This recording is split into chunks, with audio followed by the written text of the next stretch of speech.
Thank you very much. I think that I would probably kick things off in a similar way to Vicky in the previous session with asking my esteemed panel members to all introduce themselves. Firstly, I'm Rachael Bishop. I work for the Department for Culture, Media and Sport in the Cybersecurity and Resilience team, and I deal with EU and international issues, particularly around cybersecurity. So this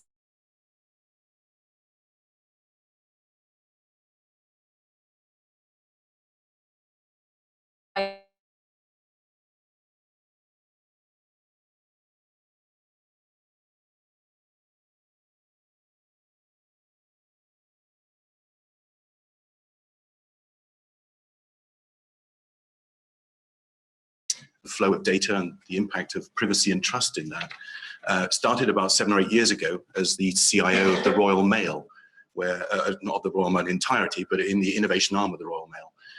We were looking at various programs, and one of those was to launch a digital letterbox here in the UK. Without going into the details of that, imagine an electronic equivalent of the hole in your front door, into which only transactional relationships that you held previously would be enabled to send, let's call it documents, but let's call it data rather than that. The conundrum we faced, just as everybody has done in looking at bringing together data and data flows, was how to fix this identity problem. We tripped over it and we came up with some schemes just prior to the program being cancelled. Indeed. So having left that area, I then joined an organisation that surfaced at the time, Midex, a personal data store provider and community interest company who are represented here by William Heath in the back row. I was encouraged to join them because of their very citizen-centric and personal view of the way in which an individual should be in control of their data and hence be participating in the whole privacy debate. Moving on from Midex, where as part of what I did for them was to help them become part of the Verify program, the identity assurance program launched by the Cabinet Office 2 years ago. I now find myself at the Digital Catapult, which is charged with, in the particular area I'm working at, looking at personal data and trust, and how in the UK economy we can unblock some of the issues that would help SMEs and other major corporates work together to deal with some of the issues that we're facing. Good morning, everyone. My name is Abhilash Nair. I'm a lecturer in Internet Law at the University of Strathclyde in Glasgow. And Robin Wilton from the staff of the Internet Society, where I'm in the CITO team, and I focus particularly on trust and identity, and that topic's relationship to privacy. Brilliant. I'm really pleased David picks up on the point about sort of his interest in personal and citizen-centric data, because I think that would be a really interesting theme for this session to cover, particularly the kind of challenges that both citizens, consumers, as well as sort of SMEs face in this privacy and security area. And I mean, I would like this session to be as interactive as possible. Please do feel free to put your hand up, jump in at any point. But of course, we will be taking questions at the end as well. So if I hand over to David, I think all of our panelists have got a few words to say, and then we'll start sort of more interactive element. So I've touched upon some of the things that I wanted to say throughout this morning's session, but I really wanted to dwell upon the fact that, yes, there are a lot of discussion forums and organisations that are looking at this, increasingly so, almost an exponential increase in debate in this area that I've personally seen. But also there are some practical examples of things that are starting to move the needle, that are starting to engage with consumers. And I mentioned the identity assurance program that's been kicked off by the government. Part of what we're going to be talking about later, I think, is what the role of government and the private sector in this space is going to be. Well, we have an example here in the UK where we collectively chose not to move down the ID card route, but there is still an imperative for a citizen to be able to, at a fairly highly assured level, to identify themselves in the internet space. Our government has taken a lead in that, and by standing up the identity assurance program that's become known as Verify, a now live service with, okay, small numbers, tens of thousands of users actually taking advantage of it, but it is based upon a set of standards. And it does have an independent privacy assurance group that sits alongside it and takes account of both UK and international regulation and law, which informs the way in which the Verify program has been put together. And I'm pleased to see that that independent panel actually sits, advises, and their advice has been adopted by the board that looks after the Verify program.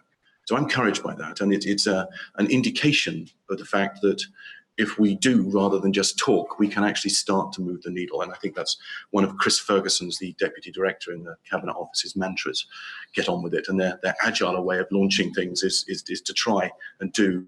There can be a lot of criticism of the way in which that has been undertaken. However, it has been successful and it is launched. Just last week, if you were to look at the GDS blog, you will see that they are now engaging with the private sector and looking perhaps at how, over time, the Verify scheme could look in a federated way of being used across the UK, maybe in different versions with different parts of the sector standing up alternative and federated hubs, but they are engaging in that particular way. So I'm encouraged by that. I'm also encouraged by the fact that other sectors, like the savings sector, are looking at ways in which they can start to take advantage of this new ecosystem in the UK. And indeed, the independent association looking after savings in the UK has recently been putting papers to the Treasury and to the various regulatory boards to introduce the concept of a portable KYC for consumers in the UK. We all go through an extensive process of being known by the financial institutions that we have engagement with. But we then repeat that over and over again with many different organizations. And that essentially is us proving our identity in the analog space, adding a number of attributes on top of that to the satisfaction of the financial institution that we deal with. Now, if that could be wrapped up in association with a portable identity in a federated scheme, the benefits to the consumer, the potential in terms of fraud reduction and compliance are quite enormous. So again, we're seeing debate about a real scheme looking at a portable KYC here in the UK. It calls out Verify. It's a private sector movement leaning upon the initiative that's been taken by government. So I'm greatly encouraged by the practical examples of things that are starting to take forward. Notwithstanding all of the potential gloom about the broader issues of privacy and trust and all the decisions that have to be made, we are starting to make steps. And I'm enjoying being part of that. Great, Shane. Thank you. If you look at the website of the UNIGF, you will see that the accepted proposals, workshop proposals, are all online. Now, there are 104 workshop proposals that have been accepted. At least 10 of them actually touch upon different aspects of privacy. So it's a very relevant theme and a very relevant discussion we're having here. Thank you, Rachael, for organising it, and also for everybody else for turning up to this event. Privacy as a fundamental human, one of the major themes of the UNIGF in Brazil this year. And in that context, there are a range of different issues which have been highlighted, which will be discussed at the UNIGF. One of the aspects I want to talk about is how the sharing of private information has changed from pre-internet times to now. So if you look at the extent of sharing of personal information, you'll see that people share a lot more private information now.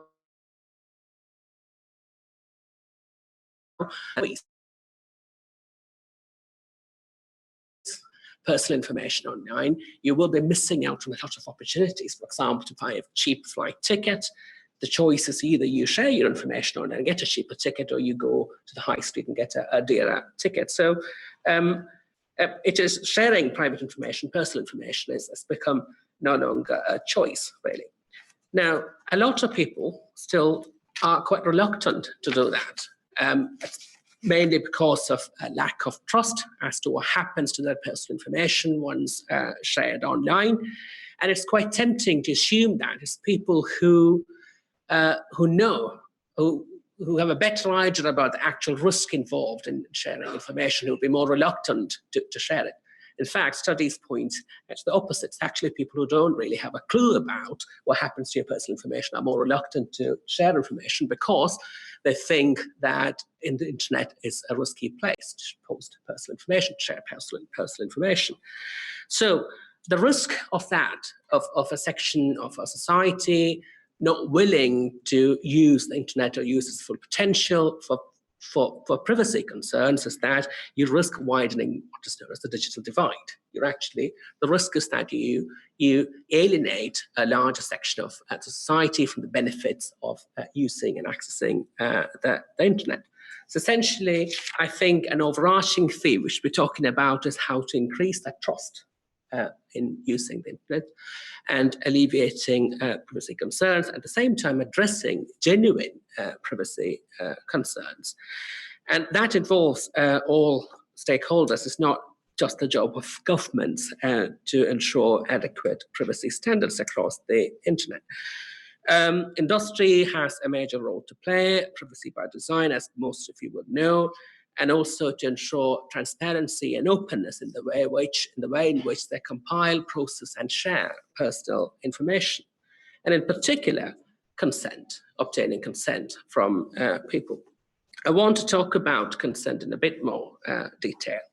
If you look at how personal information is obtained and how personal information is legitimately obtained, most of the information is actually obtained through subject consent. So essentially, people who share the information give consent to essentially sharing their personal information. But what they often do not realize is what happens to their personal data.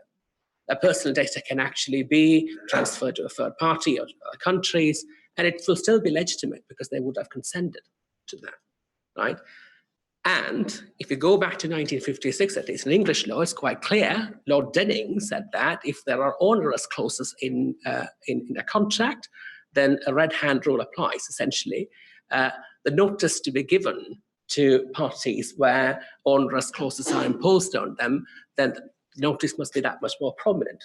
In other words, if a company or somebody obtains subject consent through a small print in a rather lengthy terms and conditions, then there is a genuine problem there to be addressed. And I think it's important that when we go to the UN IGF, the message should be taken there that governments need to do more to ensure transparency in the way in which data controllers, data processors obtain consent and what they do with the personal data. So in a sense, it's not enough. It would not suffice to hide a term or a clause which implies consent or which obtains consent from users and consumers. If the implication is that the data is going to be shared either to a third party or to a third country, then that consent must be, so that the notice of those such onerous terms must be that much more prominent. So governments do have a role in establishing, setting minimum standards regarding obtaining consent. I talked about consumers' perception about data security and privacy concerns, and how a large section, a sizable section of society stay away from the internet because of privacy concerns. It's also important to educate consumers, not just regarding the risk of personal data, sharing private information, but also I think it's about time we need to start thinking about reinforcing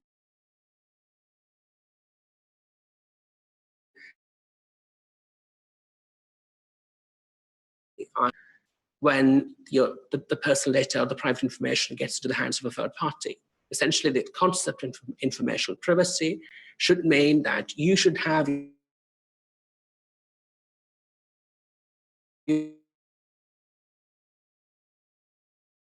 after. And again, that sort of, it's stakeholders should take a bit more proactive role in ensuring privacy standards. That's all I wanted to say. Was the sort of evidence that you found that a sizable number of citizens stay away from using internet services because they don't know how their personal data is going to be used.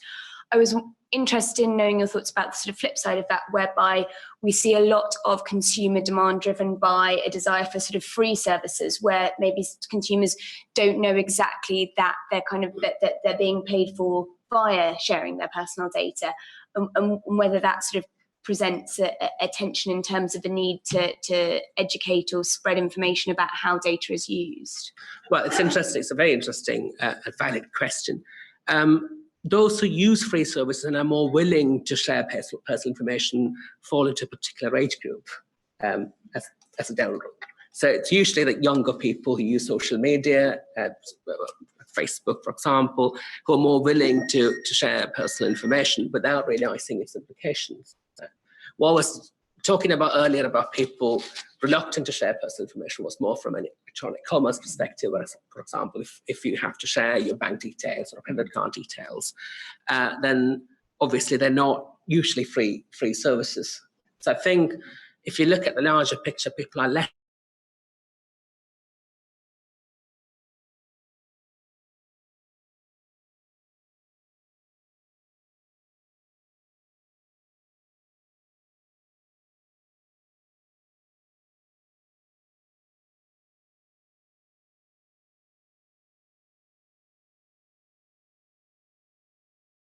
three broad headings. The first one is to refer back to the title of the session about security and privacy. The second one is to look at some of the factors that I see shaping the privacy landscape.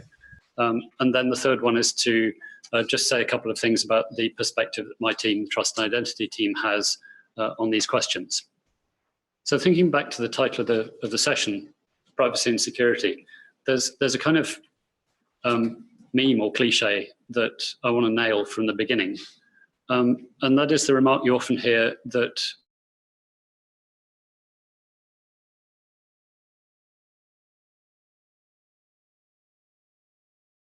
it's a matter of balancing. I really don't think that's the right way to approach this question. One of our colleagues on the Internet Technology Advisory Committee at the OECD, Joe Alhadeff from Oracle, has a wonderful way of putting it. He says, it's not about balancing privacy against security. You have to optimize for both. And at the WSIS forum, at the IEEE panel that I was on, one of the other speakers put it also, I think, very well. She said that privacy and security are mutually reinforcing, not mutually exclusive. And that under the principle of data minimization, what data controllers should be doing is collecting and using the minimum data necessary to meet a given security objective. And I think that those ways of thinking about privacy and security rather than privacy versus security are much more healthy. So on the second set of topics, I wanted to look in brief at some of the factors that I see shaping the privacy landscape. And I want to do that under headings of principles, policy, commercial aspects, and technical. On the matter of principles, and I think this comes to something that Abhilash said just earlier, we very often hear the phrase that users will trade privacy for convenience. And I think that hits at the heart of this, because when we're prepared to trade privacy for convenience, it suggests to me that we're trading privacy for something of comparatively little weight. And that if users make decisions on the basis of what's convenient and what's not convenient, then they're probably ignoring some deeper-seated factors like autonomy and self-determination, and a concept which I'll refer to again later, which I call agency. And it seems to me that for people to make better privacy decisions, we have to hook those decisions into concepts like autonomy and self-determination, rather than letting them be swept aside at the level of mere convenience. The second topic I wanted to cover under this heading is just to look briefly at a very small subset of the policy issues, of which there are many. And I think this really stems from, well, think about it this way. There's data, there's information, and there's knowledge. And by and large, the amount of value that you get out of it depends how far down that progression you get. So data has a certain degree of value, but knowledge actually of those is the more valuable. And yet, in policy terms, regulation and legislation still talk in terms of data protection. Well, that suggests to me that they are lagging behind and that they're not aiming at the high value target, which is to take care of information and knowledge protection. Well, what happens in practice? I think we've had a very illustrative and instructive example through the use of our healthcare records. So any of you who've been following this sort of space in the UK will have seen about the Care Data project. And that may strike optimism or fear into your hearts. It may strike dismal depression into them, as it does mine. Because what happened there was that we got a public agency that has the resources to collect and the statutory mandate to collect health records on 60 million odd citizens. Now, a number of us were worried enough about the implications of that to exercise our opt-out, which you had to do by doing so in writing. Opt-in was the default. And we recently heard that of the 700,000 people who wrote in to exercise their opt-out, none of their wishes has been respected. And the data custodian says, well, actually, sorry, we don't really have the resources to process those opt-outs. Well, what's going on there, where we've got an agency that has the resources and the will to collect 60 million sets of records, but not the resources or will to accurately and correctly process the opt-outs of 700,000. So I think there are some policy challenges there about practicality as well as about statutory principle. The third aspect I wanted to look at was the commercial aspect.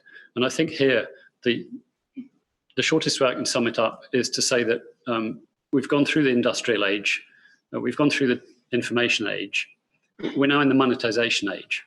And I think Andrew made this point in his remarks on the first panel, that actually the flywheel that drives so much of the internet these days is the flywheel of monetization of personal data. And if you set that in the context of the Internet of Things, with that exponential ramping up of the amount of data that is available about all of us and its granularity and the intimacy with which it reaches into our personal lives, those whose business model is currently predicated on the monetization of personal data must be salivating almost uncontrollably. So what implications does the Internet of Things have technically? Well, that's one of them, just that exponential increase in the amount of data that's available. But it also reflects, I think, a change in the nature of identity. Now, we've heard a couple of mentions so far about identity assurance schemes and, for example, the government's backing of those. And those are based really on what I call a retrospective model of identity. That identity is something conferred on you by a third party through some kind of trusted process.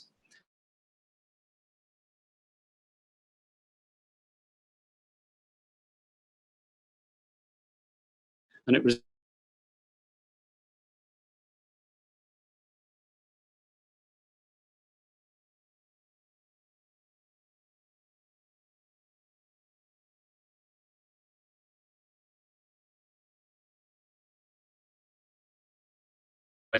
there's a fundamental shift in the way that identity arises out of the internet.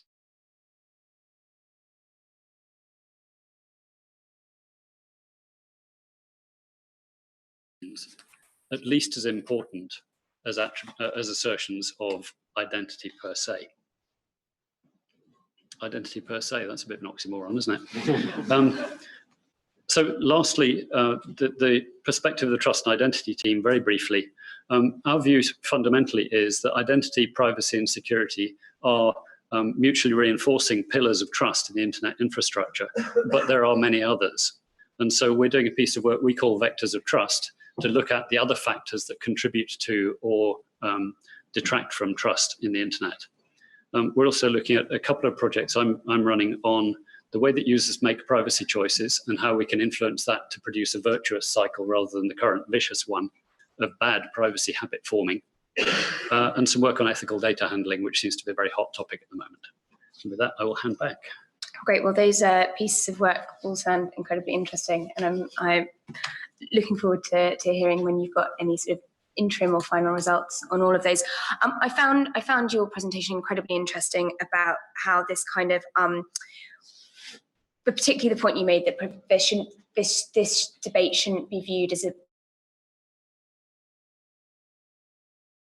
guess that with risk of sort of opening myself up to similar criticism, whether you see that the balance is more between privacy and security against the kind of convenience and interoperability that consumers are demanding, and also whether given the understanding of identity that we currently have, that you felt needed to be updated, whether we can really tackle the sort of the drive towards convenience with the current work that we've got, or whether we do need something innovative. I know that Andrew on the previous panel mentioned sort of the idea of licensing your own data, whether really we need kind of innovative solutions to tackle this sort of drive towards convenience, or whether we can do it on the basis of the policies we've currently got.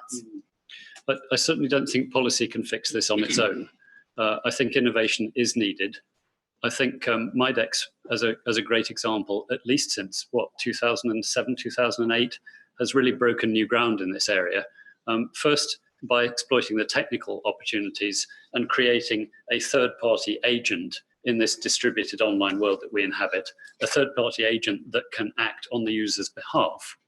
And second, in finding innovative commercial models that make it rational for a service provider to move on from the status quo. The status quo being, you give us all the data that we ask you for, or you don't get the service.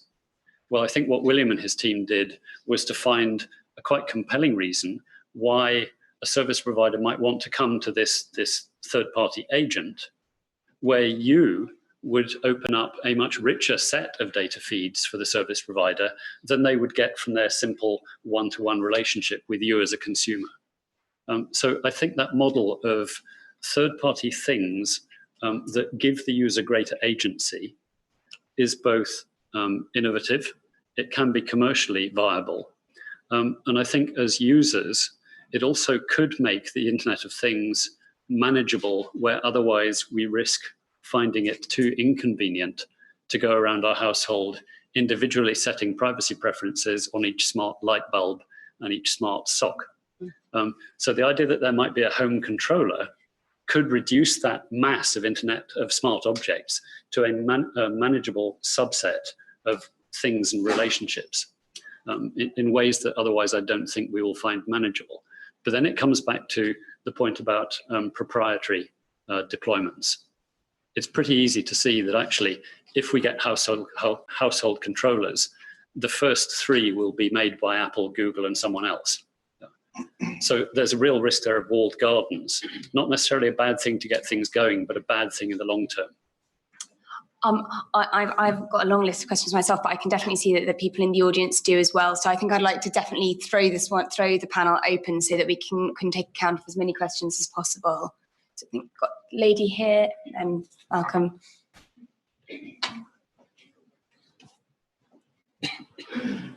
Louise Bennett, BCS. I took part in 2 panels at Euridig 10 days ago on precisely this topic, and we were trying very hard to say what is a practical way forward. And one thing that we came up with that was the only thing that I think would be practical given where we are, was to look at very simple transparency and something equivalent to the lock for a financial transaction when you're giving personal data to any third party on the internet. I also sit on the Privacy and Consumer Advisory Group for the Verify scheme. Now, the Verify scheme itself would get a green on such a dashboard, because you only give that information once, and then you have your asserted ID, which you use again. So your personal information is not going to be stored, and that's a key element of the system. If you then went to a second tier and said, if says that in a disappearing down their privacy statement that they're only going to use it themselves and they're not going to share it with any third party, that would perhaps give you an orange because you have chosen to share it with that individual. If they're going to share it further or share the metadata associated with your personal data further, it would be a red, and you would then say, we're not going to do that. Now, that is something that is simple enough to appear on the front page before the transaction.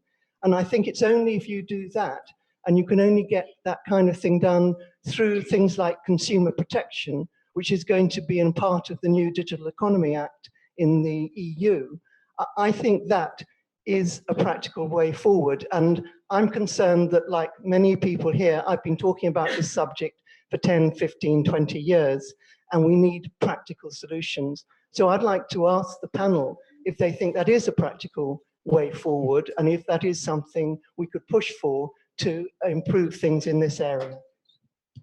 Could I pick that up, if I may? So, as I mentioned earlier, the digital catapult as a neutral, and we picked up on exactly this particular offer process, investigate a personal data equivalent of food labeling, the traffic light system that exactly you're mentioning. So watch this space, and perhaps out of this room we could talk further about that initiative that we're just kicking off. Great, thank you. Malcolm had a question. Yes, I'm Malcolm Harbour. I met many of you when I was a member of the European Parliament, which was a year ago for me. But as you can see, once you get engaged in internet governance work, and I was actually, my time dates back to Geneva, the first WSIS summit, where I was the only MEP delegate. So I've become addicted a bit to this subject since then. I must admit, I've learnt even more new acronyms today. I won't go into all of them, but I was interested about is it KYC? That, know your customer. Yes. Well, in all my time of having dealt with consumer protection issues in the European Parliament, that's the first time I've heard that. So maybe it needs to be broadcast more. I just saw on a practical point about the challenges we're facing. Just to remind you that the basic framework under which data privacy is governed at the moment, and personal data protection dates back to 1995. Some of you who've been following things very closely will know that yesterday the European member states announced that they had reached a provisional agreement about what they want in the revision of the 1995 directive. Which on the face of what they've presented so far, and I only just saw it briefly coming down in the train, looks immensely complicated with carve-outs for almost every different tradition that every country wants. And so I just put that on the table because it seems to me agreement at a European level does send an indication that within 28 countries, with quite a reasonable level of development and understanding of data protection issues, we might actually start to make some progress. But the challenges of trying to do that on a global level, I think, still remain extremely difficult. But we really do need to reach that agreement because there's a great deal of uncertainty among all users of data, whether that's at a personal level or companies who have built organizations on that, and many of whom deal very responsibly. And I would say that in terms of incentives, actually having a formal penalties or formal requirements for data breach notification do actually provide a much stronger incentive in Europe, which of course, despite the fact that there are concerns in the US, actually the US has had that for much longer than we have, and telecom companies have it now. So that's the first point. The second point, very briefly, is to say that part of the problem we have is the lack of enforcement of the existing rules in any case. And that's been at the core of the discussions across Europe, because since '95, many companies have evolved effective data breach notification, internet data control systems, or personal data controllers, whatever you want to call them, who meet together regularly in the Working Party 29. Very interesting example of an entirely informal Europe need to be started by the European Commission at all, but is driven up because they wanted to meet together. So that consistency of enforcement, I mean, no amount of requirements will satisfy customers unless they are being consistently enforced. And that seems to me as big a challenge in terms of designing systems that are enforceable as what's going to go into the actual systems themselves. Great. Should we take a couple more questions, then we can react as the panel? Got a lady in the back there and the lady in the red jacket. Hi, Emily Taylor. Thanks for really interesting remarks and the previous panel as well. And I just wanted to bring together a couple of strands from the previous speakers. I mean, Andrew Puddifat highlighted the importance of competition law and enforcement. And Dr. Nair, you mentioned Lord Denning. Thank you for mentioning Lord Denning, but also the sort of speculating how well the standard terms of the big internet providers would hold up to unfair contract terms scrutiny, or even to competition enforcement where you also have dominance. I think we do kind of, with this digital exceptionalism, we're always thinking, well, the internet's different. And we're saying, oh, well, you know, we've been talking for a whole 10 years and we haven't solved privacy yet. But these issues have actually been baffling people for a lot longer than the internet's been around.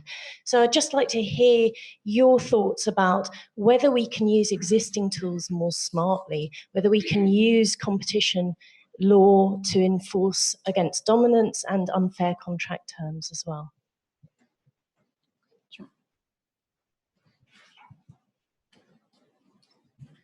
Liz Williams, excuse me with the crackly voice. I just wonder if the panel would like to just make some further comment about consumer education, because I think we've got a triangle of issues here. The one is legislative framework, which is very clear. We understand that, and Emily's point about competition law and about internet privacy and about other terms and conditions with respect to consumer rights and responsibilities.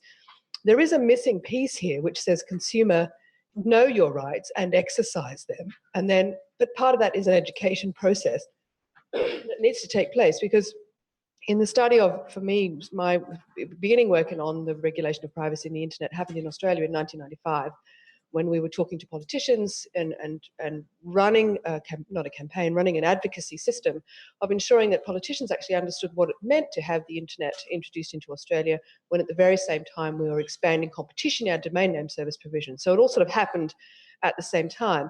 And I keep coming up against the missing piece of the puzzle is consumer agency and then consumer strength, to strengthen a consumer's position. And as a relatively well-educated, relatively well-versed person, if I still have to rely on a certain large telephone company's call guardian system, and if I still have to rely on a telephone preference service system that does not work, if I still have to rely on bothering to take action myself to protect my privacy and my data, that's making it very, very high bar for regular high street consumers to actually understand what they're getting into, understanding what happens when they take particular actions, and certainly understanding what happens when they just auto infill stuff on their browser and then wondering where that goes. So I'd really like us to be thinking a little bit more on that triangulation of legislation, competition policy, and consumer education. Great. I think that that was a really nice summary of, I think, many of the points put forward so far. So I don't know if anybody has any reflections to make on both the regulatory framework and the consumer education points. Robin? Well, if I come to that point about consumer education, and also I think this reflects some of the things that some of the points Louise was making. There's a decision cycle that people go through when they make privacy choices or choices about anything else. And it's relatively well understood in the psychology domain, but it's less understood and applied when it comes to privacy choices. And that's one of the projects I mentioned earlier, is to look at this. So things like traffic light labeling for food information, they definitely work, but they only work if people understand and are motivated to investigate what a red as opposed to an orange or a green means. And if they can get easy access, having reached that level of awareness, to find more detailed information and to do essentially the research on which to base a subsequent decision. Having made that decision, there's then a sort of reinforcement phase where if they're prompted the right way at the right time, they may make the same decision again, either having gone through the same cycle or preferably without having gone through the same cycle. Whereas if they receive negative reinforcement during that time, they're more likely to lapse back into unfortunate habits. And this doesn't just apply to food and privacy. You can see that applies to things like quitting smoking, healthy eating, exercise, posture. Goodness knows I know about that one from my lower back.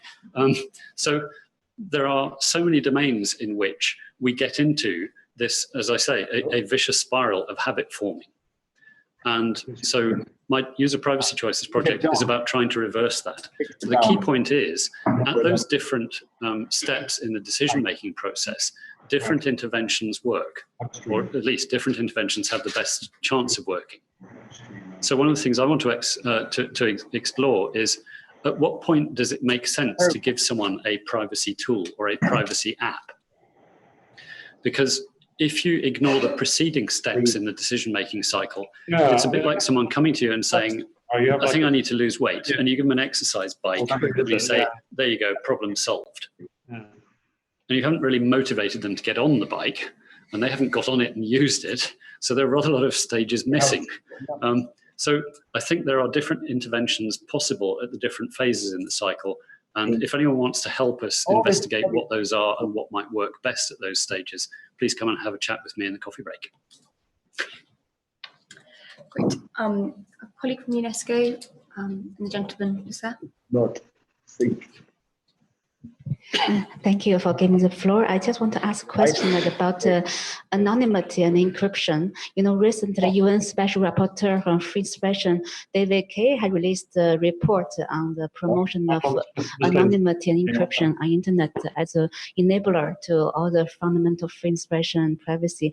Actually, UNESCO in the study, we had the same recommendation. So I want to ask the panelists, maybe Robbie and all of you, do you think anonymity and encryption serves a very feasible, practical solution to protect the users' privacy online? And also, what do they imply for the cybersecurity issues? It can be nuances, I understand. Thank you.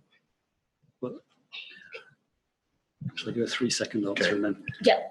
So the 3-second version of the answer to that is any identity scheme that doesn't also cater for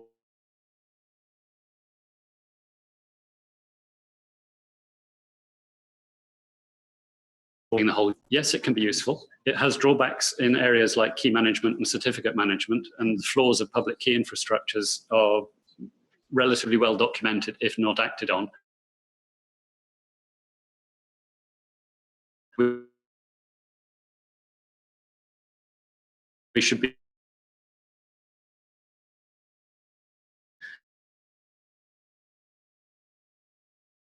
anyway. Release question about competition. About can we use existing or more smart? Good question, Emily. Sadly, the problem with Unfair Contract Terms Act is that it only applies to exemption clauses. And most of these clauses which imply consent will not be exemption clauses, so that will not apply in most cases. But the Data Protection Act can do, because if you're processing sensitive personal data, the consent must be explicit consent. But in practice, what happens if you tick a box saying agree, regardless of whether there are 5 terms or 100 clauses within the contract, the consumer would have given explicit consent. So that doesn't really help. If you apply the spirit of what Lord Denning said about the red hand rule, you would have given explicit consent to a term which is hidden within 100 other different terms, if that makes sense. So perhaps newer regulation might be the answer. The gentleman here, and then the lady over here on my left. My name is Chinonsi Jeze. I work with Colin solicitors and advocates. I've listened to discussion going, but something seemed to be missing. No one has actually talked about the jurisdictional issues involved in enforcing consumer rights. We're all based in the UK and consume internet services from companies based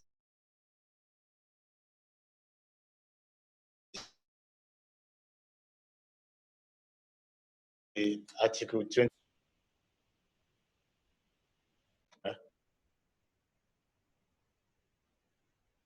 And more importantly, UK government, because masters in e-commerce, I found out that the UK is not really robust in terms of assuming jurisdiction over internet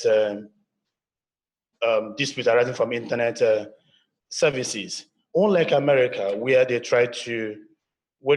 have tried similar modules, but the last one they are now is that once your website is active in American space, the court there will assume jurisdiction. But UK courts have not really been active in this aspect. So there's no certainty as to when will the UK court assume jurisdiction for services we consume here from companies that stream those services or provide those online services from countries from Africa, Asia, or America.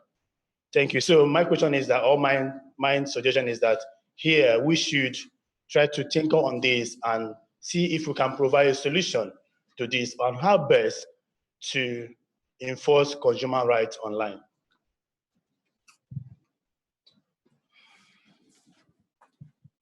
I think I can be heard without that, actually.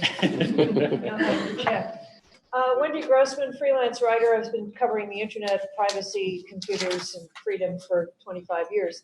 The problem, it seems to me, the base problem is that consumers don't have any choices. You can label things as much as you want, but if the choice is between Gmail and Hotmail, it's not going to make any difference. People want their email, they want to be able to do things, and most of the time what we have basically done is created a market in which extortion is normal. You are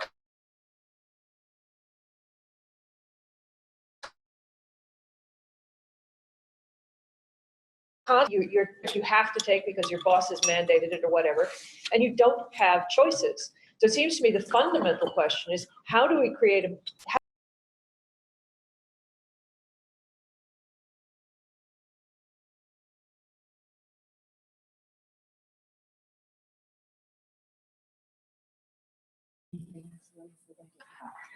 Okay, we'll take a couple more questions and comments. Gentleman here.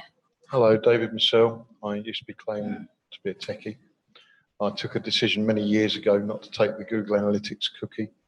Hosts overrides DNS, and I have an entry for Google in there. The High Court actually ruled that invasion of privacy by trojaning Safari browsers by Google was illegal. Google claimed that because they're in the US, they weren't subject to our law. They are. Our highest court is due to rule on this in September this year. I've put the link in the Twitter stream. But my point is, I, on legacy systems, can take a personal decision not to be mined by Google. As we move to Internet of Things, we're totally abstracted from the inner workings of things broken at protocol level, as simple as the way that the hidden address space RFC 1918 is mass deployed, which makes DNS reflection attacks something you can't defend against. There are simple technical things that I can do, but we become abstracted from them. Legal process will always be delayed, and the likes of Google and Facebook, who are the critical national infrastructure, international infrastructure providers, they are the key players, no matter what we say, do, or think. And Google has clearly said it has no respect for anyone. That's my point. I don't know what you feel. Lady with green scarf. Hello, Julie Dawson from Yoti. A question to Robert, picking up on your interesting term of retrospective model of identity. I wondered if you were looking into how different forms of biometrics might work in that area. There's so many these days, from heartbeats to breathing to retina, fingerprints, face, etc. And the second point, building on Andrew's comment, looking at different legal structures and looking at the openness, for instance, that the government digital services is offering. How can companies, a KIC was mentioned earlier, our good colleagues at Midex, but how can companies such as B corporations around the world maybe be an interesting new entry into the area of looking at scaling profits and purpose, transparency and ethics? And is that something that might add in this area? Thank you. Great, thank you very much. I don't know if Robin's got an answer on the biometrics point, and then if any of the other members of the panel would like to say anything about jurisdictional issues or the kind of business model points that have been made. Biometric identifiers are often seen as the silver bullet for that retrospective model. For example, in New Zealand, every newborn baby has a DNA sample taken, and that's attached to their social security number, essentially, to their government records. I think we can afford to be a little bit skeptical about some claims as to how reliable all biometrics are, because it's clear that some biometrics are less reliable than others. And I'd recommend the work of Steve Wilson of Constellation Consulting as an informed and usefully skeptical look at some of those claims. To give an example, iris biometrics are said to be very reliable, and they're said to be reliable on the basis that there's supposedly a historical archive that indicates that iris biometrics don't change over a person's lifetime. Well, the historical archive doesn't come from live biometric samples because they haven't been around that long. It comes from looking at photographs and saying, well, this person's iris in that photograph from 20 years ago looks like their iris now. Well, what that ignores is that biometric iris scanners tend not to use visible light. They tend to go through to the muscle structure underneath the iris. And therefore, they're not actually looking at the data that is present in the photographic archive. They're looking at something that is not present in that archive. So there's quite a good reason to doubt whether the fact that a photograph from 20 years ago and a current iris photograph match, whether that's actually good evidence for the fact that the underlying muscle structure doesn't change over life. Certainly my underlying muscle structure has changed over lifetime, and I should think my iris probably does as well. But you know, it's not my specialist area. Have a look at Steve Wilson's work because he's looked at it a lot better than I have. Thank you. I can try and address the jurisdiction question, Great. not answer it quite. Well, as you know, it's not a problem if the sale happens within the EU, then the distance selling regulations will apply. But outside the EU, it's difficult because of a body of local private international law, which is horrendously complicated. But that's not my fault, essentially.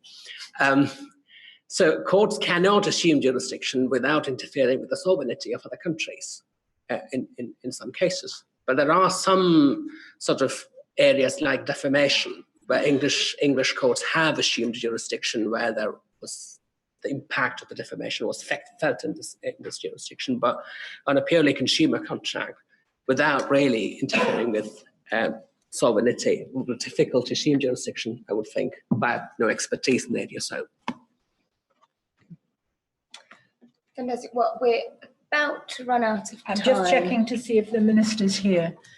2 minutes. So minutes. if anybody's got any final questions before we wrap up?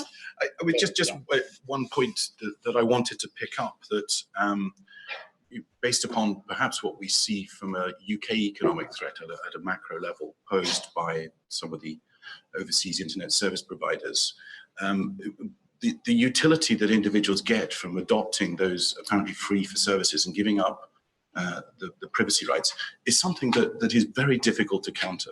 Individuals are looking for those services, and to give up their rights is not a balancing equation that quite often they take into account. From a UK-centric perspective, perhaps businesses and government should think of coming together to look at what a data sharing trust framework might look like. And I've raised that term, I don't know if it's been mentioned in earlier sessions, which does look at policy, it does look at law, and it does look at regulation across sectors, but also takes into account the commercial level. Where does the money flow between attribute providers and identity service providers? Because if we can, then perhaps we've got a starting point for a different type of dialogue based upon the UK economy rather than something which extends beyond that. Fantastic. Well, this has been an absolutely fascinating session. I feel like we've just scratched the surface of the issues that we've covered. I think it's clear that the concepts of digital identity and data privacy are evolving. We've covered a considerable number of the challenges that poses, from the kind of consumer demand and education issues to the desire for free services .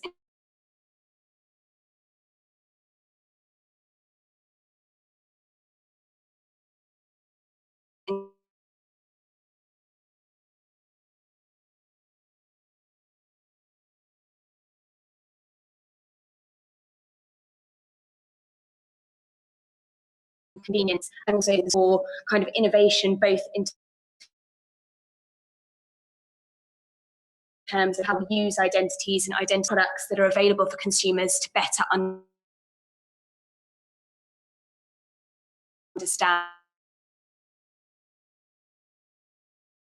and how that's fantastic. I think we're handing over to